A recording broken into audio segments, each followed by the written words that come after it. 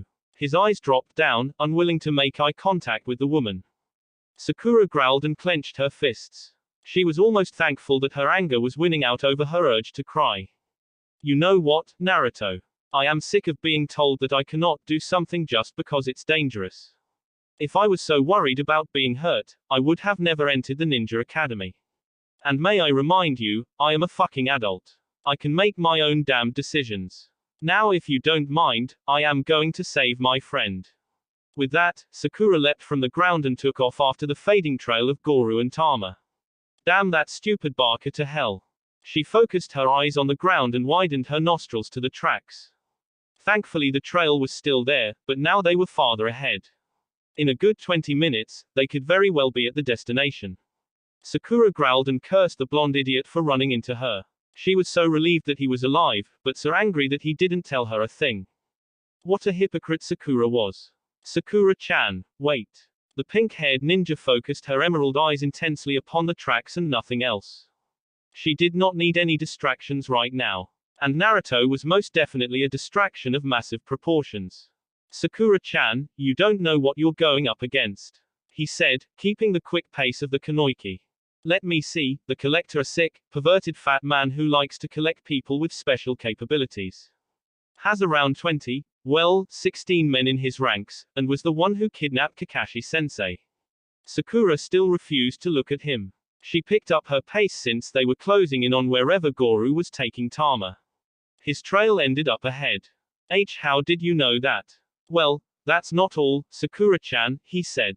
You don't know the sick things this bastard has done. The things he could do with you. Then, pray tell. Sakura finally turned to look at the Uzumaki with a fiery glare. What can he do? She looked back ahead of them to find that they were closing in upon a massive fortress, with a wall towering approximately 15 feet. It was well hidden if looked at with an untrained eye. The two teammates came to a halt a couple hundred yards away. Naruto took a deep breath and rubbed the back of his head in defeat. I should have learned by now that there's no stopping you. He turned around and pulled out a scroll from his pack. From what that team got with his Sharingan, that guy is some serious business. He's short and fat, but he has this weird jutsu or innate power that can control a person's body and mind. It's limited, though, because it uses up so much chakra. Then it should be easy to take him out, Sakura said. I wish. He can also eat someone's chakra and use it as his own. What? He can consume someone's energy and then control their body. For the past year or so, he's been collecting all these poor bastards and making them fight each other. The loser would be drained dry of their chakra and then killed by the collector's minions, while the winner would stay alive for a while longer. If they refused to fight, he would control one of them and force them into combat. Naruto's eyes hardened with anger and determination. Sakura felt her stomach clench at the thought of their opponent, and a lingering memory of her nightmare not too long ago flickered in her mind. She had dreamed of his chakra-draining power, and from just the memory of it, it was nothing to be trifled with. How can we take him out? Well, there's a flaw with his power. He can only do one creepy mind thing or chakra sucking at a time, and his mind control lasts only for about 5 minutes. It takes a little under a minute for him to regain his strength to absorb chakra, so I figured I could go in there and wipe the bastard out after one of his sick gladiator sessions. Sakura chewed lightly on her lower lip, deep in thought. Tama was going to be forced into battle against someone else. But her powers were hardly a weapon. She would be wiped out in no time, and Naruto's idea was completely flawed. It was ridiculous to just roll into the headquarters looking for a fight. First, they needed to get Tama out of there and then think of a way to take out the collector. We need to get through the gates. Sakura looked towards the strong bastion, her mind switching wildly between plans of action. How could they get through that fort without being noticed? And then it hit her.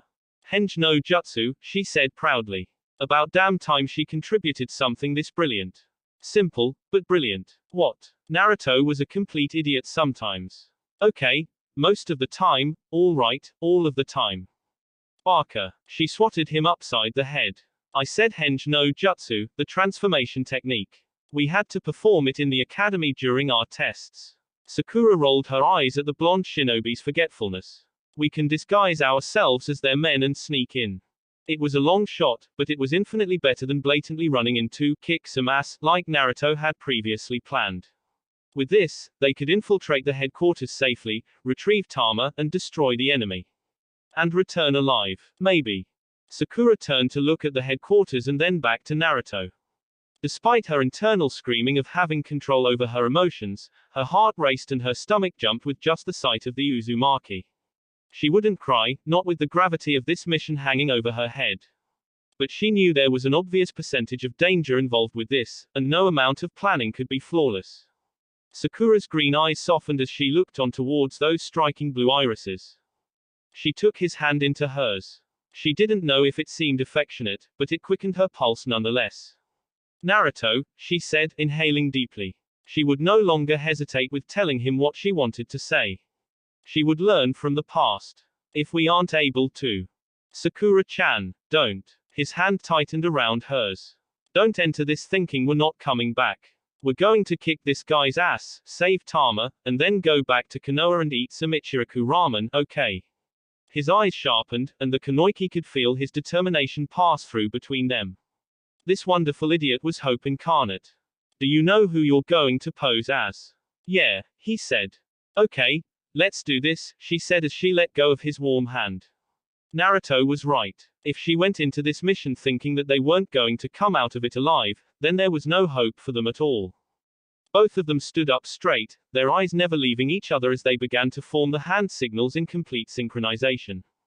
Henge no jutsu. The sun had sunk well below the mountains now, and the moon had taken its place in the sky, shining its milky beams onto the forest floor. Not too far away from the headquarters of the rogue nin stood two men. One of them was fussing with his cheeks while the other looked absolutely livid. Naruto no Barker. I can't believe after all these years you still can't perform the damn jutsu correctly. Sakura couldn't believe this Junin-level idiot. He had transformed into Ichiru, and he almost looked completely like him save for one oh so obvious factor. Naruto prodded his whisker marks that so stubbornly remained on his cheeks and sighed. I'll just have to cover them up with a scarf or something.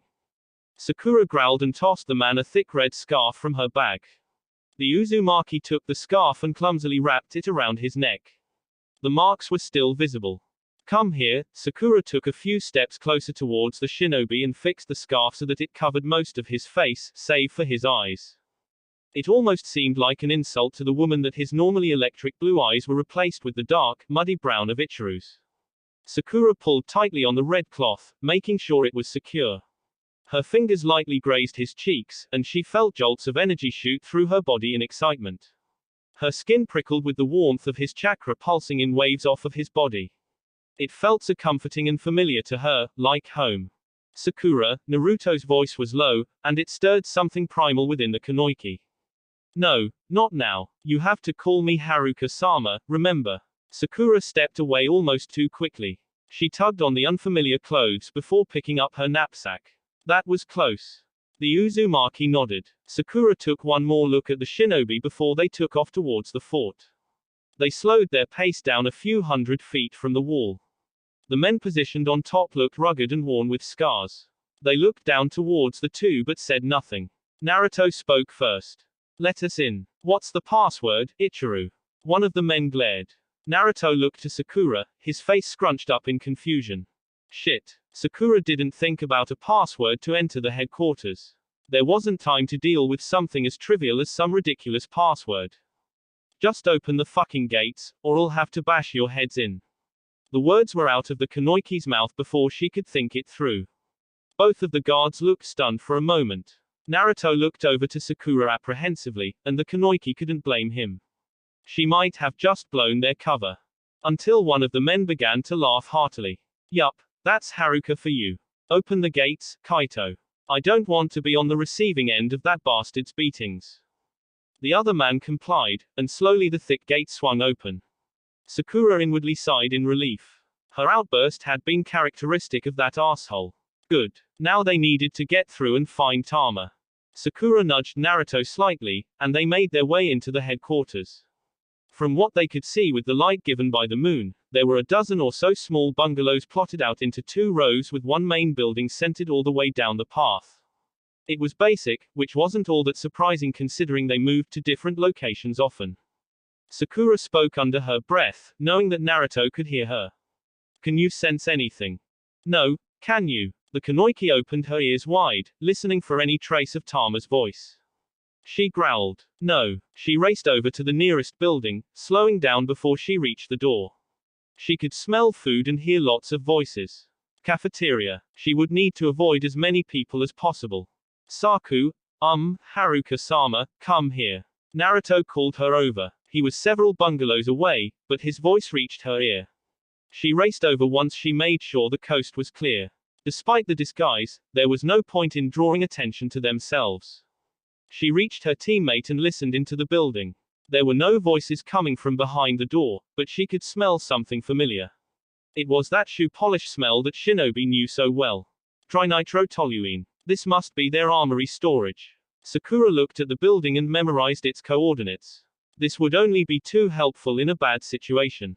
Where could they be keeping Tama? If Sakura were a power-tripping villain, where would she keep her most precious items? Right next to me. We had better check out the main building. Before the Kunoichi made a move towards the building, she pulled out a small parchment and placed it onto the door of the armory bungalow. Now if the time called for it, she could set off this small seal explosion.